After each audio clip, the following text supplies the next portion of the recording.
എഴുതി നിൻ ഭാഗ്യജാതകം. ഒരു വാക്കിൻ പൂർണ്ണചന്ദ്രനെ കാണാൻ നിൻ കൺമറന്നുവോ?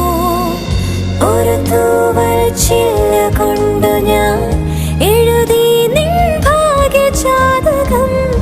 ഒരു വാക്കിൻ പൂർണ്ണചന്ദ്രനെ